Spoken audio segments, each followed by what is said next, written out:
1월 3일 오늘 하나님의 말씀은 마가복음 16장 말씀입니다. 9절로 11절 말씀.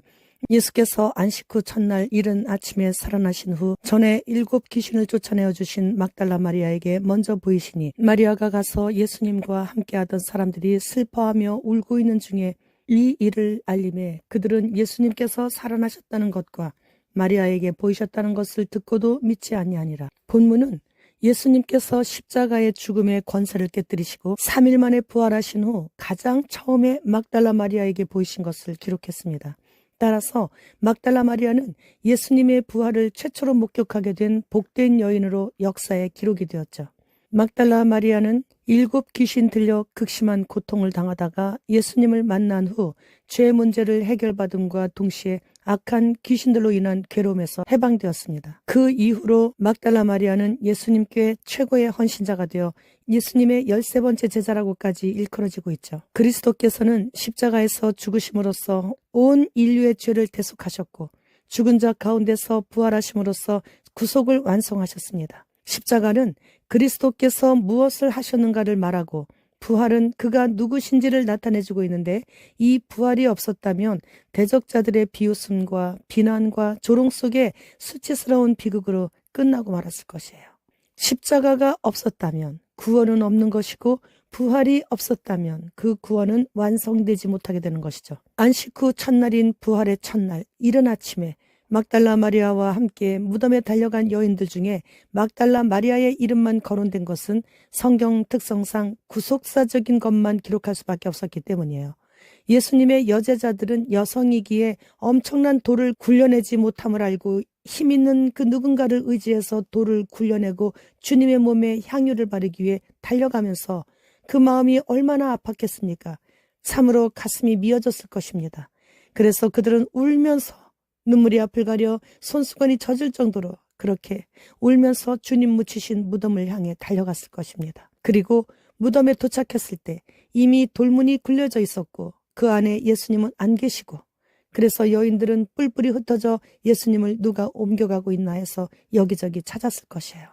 그때 예수님께서 막달라 마리아에게 나타나셨고 너무 반가운 막달라 마리아는 예수님의 옷자락을 만지려고 했지만 아직 아버지께로 올라가시기 전이라서 못 만지게 하시고 제자들에게 가서 다시 살아나신 것을 전하고 갈릴리로 오라고 말씀을 하셨죠. 요한복음 3장 12절로 13절 말씀. 내가 땅의 일을 말하여도 너희가 믿지 아니하거든 하물며 하늘의 일을 말하면 어떻게 믿겠느냐.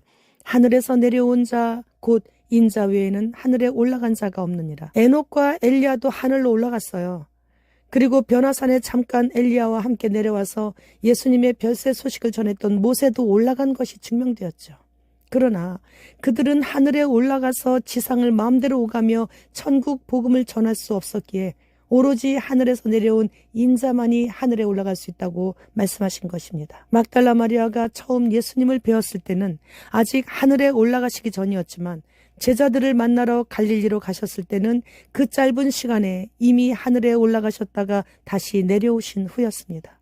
이처럼 하늘나라는 우리가 생각하는 대로 그리 먼 곳이 아닌 것이에요.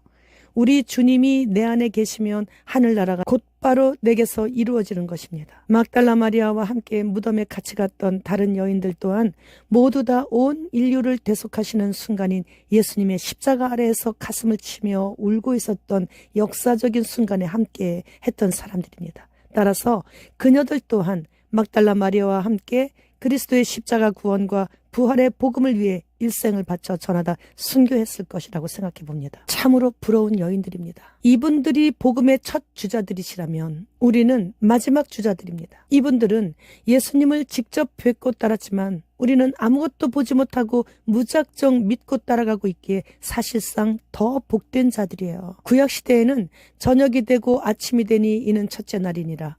그러나 신약시대에는 예수님의 부활하신 날이 안식 후 첫날 이른 새벽이었기에 아침이 되고 저녁이 되니 이는 첫째 날이니라가 된 것이죠. 그러니까 전 세계의 날짜 기준이 해질 때부터 다음 날 해질 때까지가 아니라 예수님 부활 이후부터는 해 뜰 때부터 다음 해 뜰 때까지로 바뀐 것이죠. 그래서 전 세계적으로 공통으로 보는 달력에는 예수님 부활하신 주일이 가장 앞에 올라가 있는 거예요. 그러다 보니 예수님이 미워 죽는 사탄의 통치를 받는 북한, 중국, 러시아, 무슬림권, 불교권, 힌두교권 그런 나라에서도 어쩔 수 없이 먹고 살기 위해 예수님 부활을 간접적으로나마 인정하고 있는 그런 것이죠. 생각만 해도 신나는 결과입니다. 따라서 우리는 예수님의 산 증인이 되어 날마다 신나게 신앙생활을 해야 되는 거예요. 이제는 주눅든 얼굴이나 자신 없어 보이는 표정이나 말투를 다 바꿔야 돼요. 이제 사탄은 그러한 것 가지고도 그 사람의 신앙을 저울질하며 교묘하게 파고들어 인생을 괴롭게 하고 있는 거예요. 이제 새해가 밝았습니다. 그것도 청룡의 해가 시작되었어요. 올해는 아마도 큰 용, 옛뱀이 공중에서 땅으로 쫓겨 내려오는 절차를 밟는 해가 될 것이에요.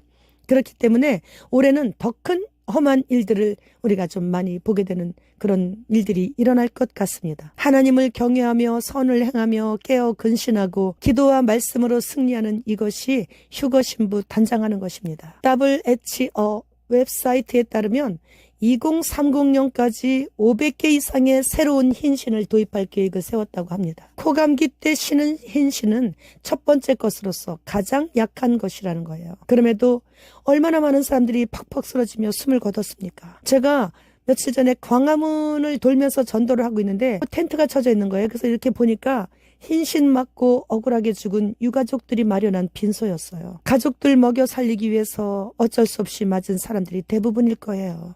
그런데 이제는 먹고 사는 것을 포기해야 하는 그런 해를 맞이하게 된 것이죠. 올해는 본격적으로 12대시가 실행하고 디지털 아이디가 나오고 이것들은 현재 몇몇 국가에서 실행하고 있죠. 그렇기 때문에 곧 이러한 매매의 기능을 가진 것들이 우리 피부 밑으로 곧 들어온다는 얘기예요. 올해 들어서면서 첫날부터 일본의 강도 높은 지진이 발생했죠. 이제 드디어 청룡이 새해 첫날부터 용트림을 시작하면서 일어나는 것을 우리는 눈으로 보고 있는 거예요. 올 한 해는 적과의 완전 결별을 해야 하는 아주 중요한 해가 될 것입니다. 이제는 가족들이나 지인들과의 대화에서 깨어있으라 그 말이 입에 붙어야 돼요. 주님 지금 오십니다. 마라나타.